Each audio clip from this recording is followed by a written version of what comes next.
राजनैतिक भाषार गठन एपरि जे कि मिथ्या को सत्य बोली घोषणा करा जाउछि एवं सत्य को सम्मान सहित हत्या करा जाउछि। नमस्कार श्रीक्षेत्र झियो मु निश्चिता। नूतन बीजेपी सरकार दूरदृष्टि अभाव एवं पूर्वतन सरकार प्रतिश्रुति एवं कर्मरे तालमेल नथिबारु आज साधारण गरीब जनता आलू किलो 50 टंका लखाए दे खाइबाकू बाध्य हेउचंती। आमे ओडिया आम प्रिय खाद्य पखाळ ओडिशार समस्त गाँ गंडारे गरीब परिवार सकाळ भोजन ठारू नहीं रात्रि भोजन पर्यंत पखाळ उपरे ही निर्भर करती।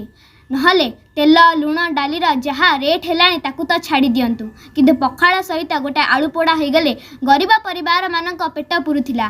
किंतु आज से गरीब परिवार मानकर पेट को लात मारी छिकिए आलू किलो 50 टंका करी विरोधी या शासक आपण माने ही विचार करंतु।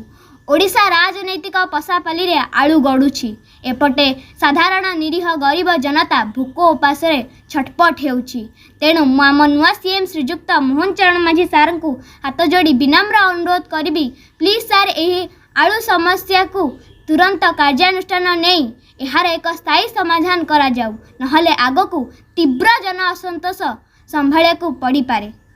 आउ आपण मानक भी हाथ जोड़ी विनम्र अनुरोध करुछि कि आपण माने मोर ए पोस्ट को बहुमात्रा शेयर करंतु, जहाँ द्वारा आम नुआ सीएम सार श्रीजुक्त मोहन चरण माझी सार पाखे मोर ए वीडियोटी पहुँचब आ सी आलू समस्या को शीघ्र ही दूर करिवे। रहुछि, नमस्कार, जय जगन्नाथ।